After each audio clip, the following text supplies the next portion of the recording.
Hey guys, welcome to my super world in Super Mario Maker 2. It's only one world because I did not design all 8 because it takes forever. But I'm going to play through them and showcase the levels and their solutions.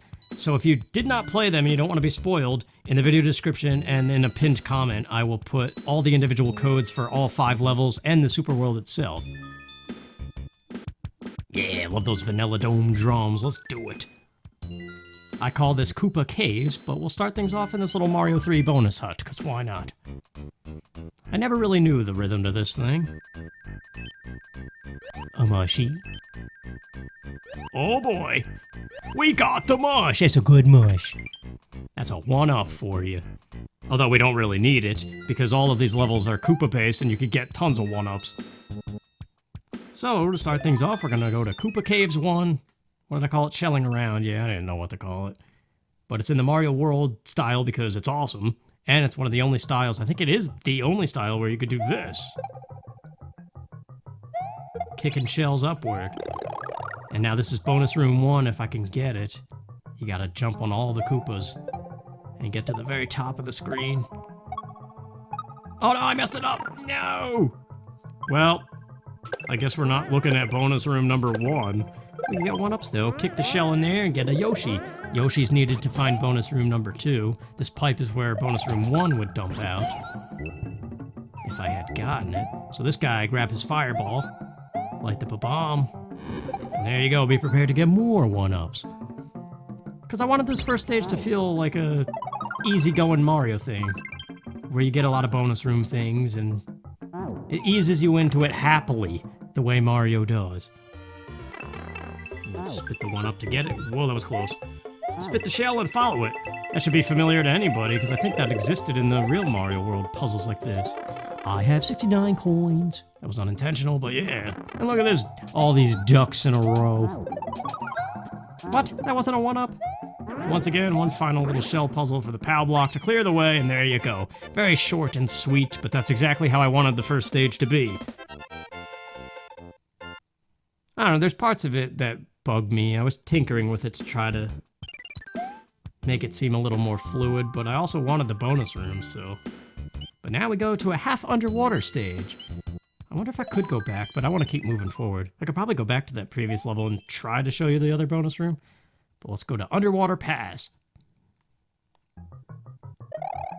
In the first Mario Maker game, I tried to make Koopa Caves. I designed 4 levels, and they had a similar feel to this.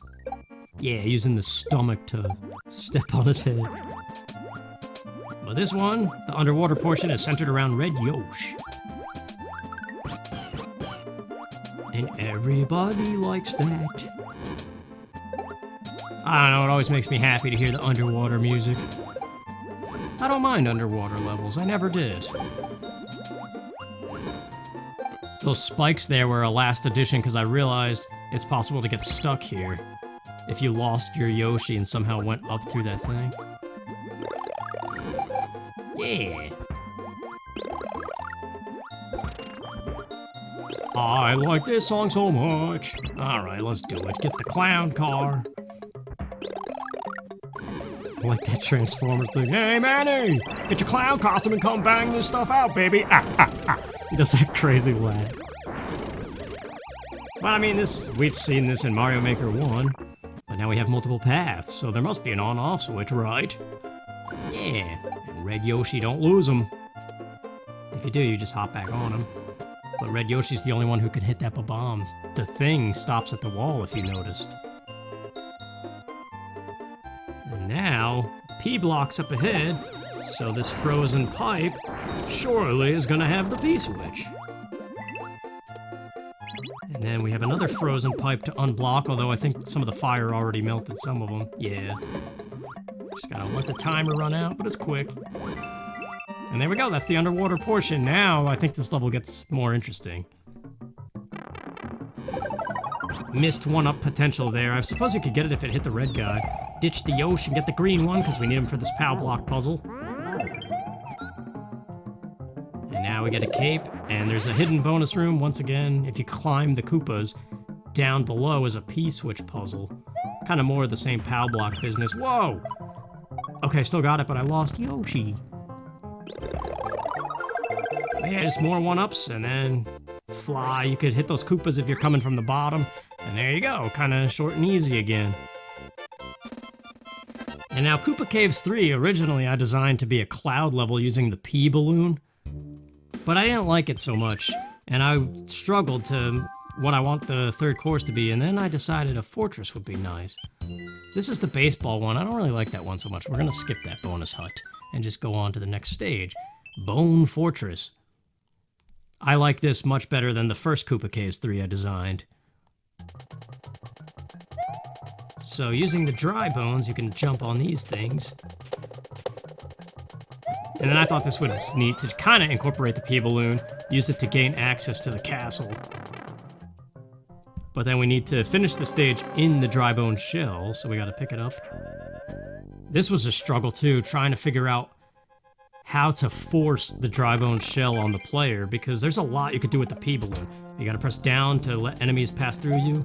If you go quick, what I noticed about this game is the cycle of those skewers and lava bubbles is super easy to bypass if you just move immediately. There's another example later, but here we go, more of the same. A tight corridor, you press it down. If you tap it quick, he comes up right away, but you can hold it to stay down longer. And this ground pound is the only way ground pound's available in Super Mario World. And now we have blocks blocking the way, so we gotta switch them off. Use the lava to your advantage, and now time a good jump on these dudes. Yeah, and get ready to duck again as we ride the thwomp. It's the only way to pass through that bumper. I thought that was kind of clever. Pretty easy, though. And then this. I didn't know what I wanted to do, and I realized that that was kind of funny, so that's why I did that. And there we go. Very easy fortress if you know what you're doing. But I understand, because like the dry bone shell is a brand new mechanic, so if you've never really messed with it before, it could be kind of stumping, I guess. But we're almost done. I like this next one I designed too. This was a neat idea. We'll go to this bonus thing. We'll go to the pipe. Because this one, you just tap A bunch and pump up a balloon.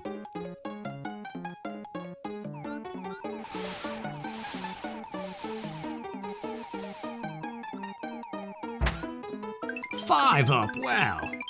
Who's that little frog dude? Oh, that's the sound effects frog. I didn't know he had a body. Weird. Alright. Koopa Caves 4 out of 5. This is the Mecha Cavern. Using the mecha-koopas and stuff. I don't know, I just like the idea of different Koopa themes. Getting progressively more intricate, I guess. So these guys, they blast at you, so you gotta let them clear the way. Only the big ones can destroy hard blocks. The little ones can destroy the yellow ones up there. But then, if you've played Super Mario World, you know you can kick these guys up. And that's our ticket forward. Get rid of this guy too. Oh, whoops, why didn't it fall?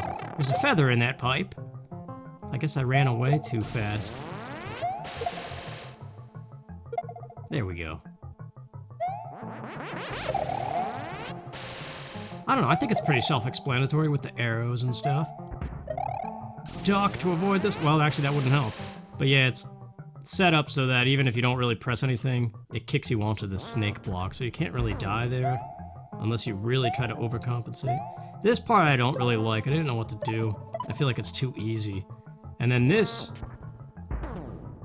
you gotta time it just right. It's actually kind of difficult. You want to land on it and start going before he shoots it, because this thing can blow up right as you're about to step on it. So the timing is really tight for that jump. I like this part too. On-off tracks are always kind of a lot of fun.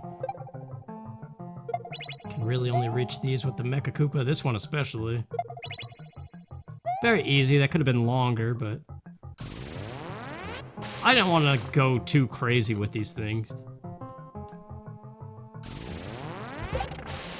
It's very important if you're anything but small Mario to duck there, otherwise that guy hits you. And now, that one down there is blocked off, so we need to light the bomb.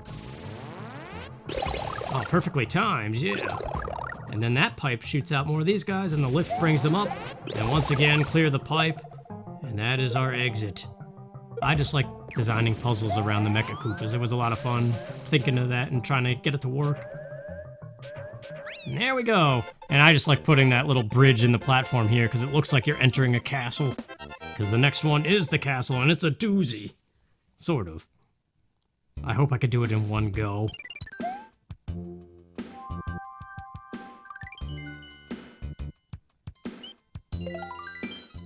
So this one, I didn't know what to call it, so I just called it the Stronghold, and it has every Koopaling, Boom Boom, and even a little fake Reznor. So this beginning part, don't do anything. Let the shells do the work for you. You get a 1-up, then it triggers the vine, and there we go. One of my favorite things in Mario Maker is riding shells, and those things launching them out, so we're gonna have our first example right here. I tried my best to give the hint to not press anything other than jump on the shell. There we go, here's Boom Boom, the gate guard, if you will. All these boss fights have replenishing power-ups because I didn't want it to be too difficult. That was almost close, the shell almost hit the block again. That could be a problem if it does, because then this pipe wouldn't let you through. I don't know how I didn't catch that, but here's Reznor. I've got the timing down from practicing this so much that you could just jump as the thing's landing and knock out 2 of them. That's another fire flower, but I don't need it. And here comes... who is this? Iggy? I forget already, but he's on a seesaw just like Super Mario World. I tried my best to mimic Super Mario World boss fights, but they change up the Koopa patterns. I guess they're more like Mario Brothers 3 and New Super Mario Bros. Than Mario World. Like Ludwig is not like the Ludwig fight. Morton and Roy, speaking of Morton, Morton's kind of tough actually, because of this. But yeah, you gotta use that. He's gotta do that at least once to clear the door with his little fire attack. And also the cannon that replenishes the fire flower. There we go. So yeah, Iggy, Morton. Next up would be Lemmy, but Lemmy behaves differently, and so this is Larry, who is normally Mario World's final castle boss before Bowser. But Larry just kind of jumps around, and Lemmy rides on a ball like Larry did in Super Mario World, so that's why I switched the two. Lemmy is going to be the last Koopaling, because he rides on a ball, like I said. And then this puzzle, you gotta use your fire flower to melt the ice blocks, and then kick a shell to activate the switch, and this is a infinite 1-up spot.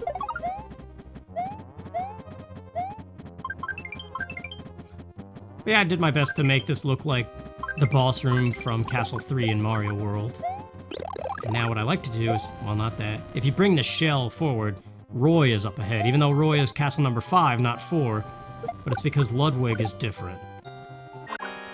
And Roy is definitely different, because I think his battle, he stomped, and he did that quake, and then the pillars would close in. Whoops. Hidden block there in case you need it. Yeah, this is the only thing, he jumps behind there, but he's easy enough to dodge, and he always comes back, so it's not a problem. They say Roy's kind of a joke. I remember him being tougher. So that's why I put him next. And now, checkpoint, automatic POW block. And this is if you start from the checkpoint, that mushroom's there to save you. And now here's Ludwig. I put him on a bridge and added fire things because he doesn't breathe fire like he does in the Mario World fight. So I did what I could to kind of make it feel like that. So now, we're on to castle number 6, which is Wendy, and in typical Wendy fashion, we got crazy spikes, but I learned, once again, the timing of Mario Maker stuff. If you just go immediately as a screen loads, you are guaranteed to bypass everything, unless the person set it up to your disadvantage. This is nerve-wracking, though. Okay. And here, if you're anything but Small Mario, duck, because you will lose your power. And here's Wendy. She's supposed to have 2 things flying around, like her actual fight in Super Mario World, and it's there, but for some reason it never spawns. The only time it spawns is if I'm in Maker mode, and I go to this part and just play from here. But coming from the top, that fireball never spawns, and I don't know why. Now this is automatic, don't do anything. And it's one of my favorite parts. Because remember, Lemmy rides a ball. And so I figured we'd ride a shell to meet him. I don't know, I just like that it comes smacking him in the forehead and counts as the first hit. But this can be tricky if you're not quick. Uh-oh. Okay, we're good. Yeah, those things can push you off very fast. But there we go, that's all the Koopalings. And now, pay attention. Ride the shell, but make sure the shell goes first. I did what I could to make the timing favorable. And again, don't press anything here. And I wrote auto to try to remind people, but I don't know. I could easily understand why that would be a death point, because people would start pressing buttons and mess it all up. This kind of was supposed to emulate Bowser's Castle in Mario Bros. 3. Kind of the similar 3 statues in the slope. And then this, a nod to Yoshi's Island, Baby Bowser, and Kamek. But you can cheese this fight really easily, I'll show you. Just go over here and just keep hopping on them. Yeah, we got the full 500 seconds to beat this stage from the start, and it's barely enough, actually. And the good thing here, this P-Balloon, it makes Yoshi just stop. And now here, another example, just go. As soon as those first 2 fall, these spawn in as they come on screen, so you can't possibly get hit by them if you just go. And now, nah, nuts, there is a way to dodge that and go straight up and hit the axe and avoid this fight. I've done it a few times, but he does tend to hit you more often. But it is possible to steer the P-Balloon just right, avoid all of this, and hit that axe from behind. But otherwise, this is the Bowser fight from Mario World. There's no way to edit what he throws out, though, so he always does the bombs. So I just had to do what I could to make it mecha-koopas. It makes it a little more chaotic, but...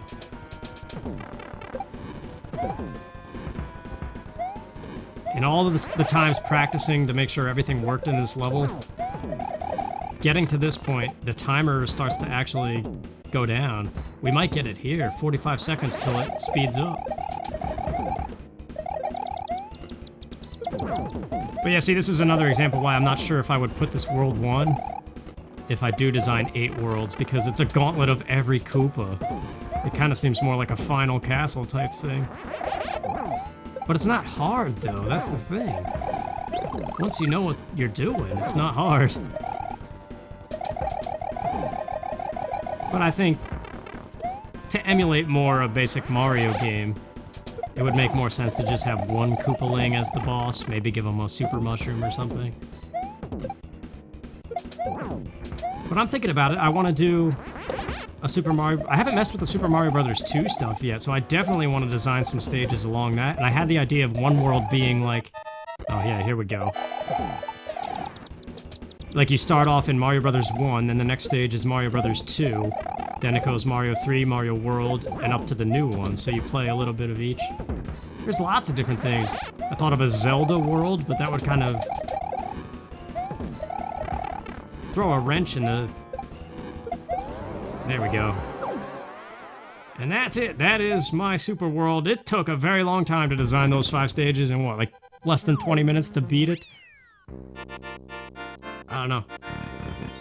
But I'm definitely not done. I want to design more worlds and have, at one point, a true super world with maybe 8. I love this too, the Mario World music. And the weirdest Princess Peach. I don't know, I always thought she looked weird on the Super Nintendo.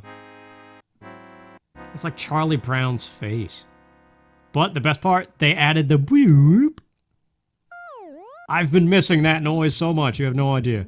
But there you go. Again, the codes will be in the description and a pinned comment. And I hope you enjoyed it. And thanks for watching.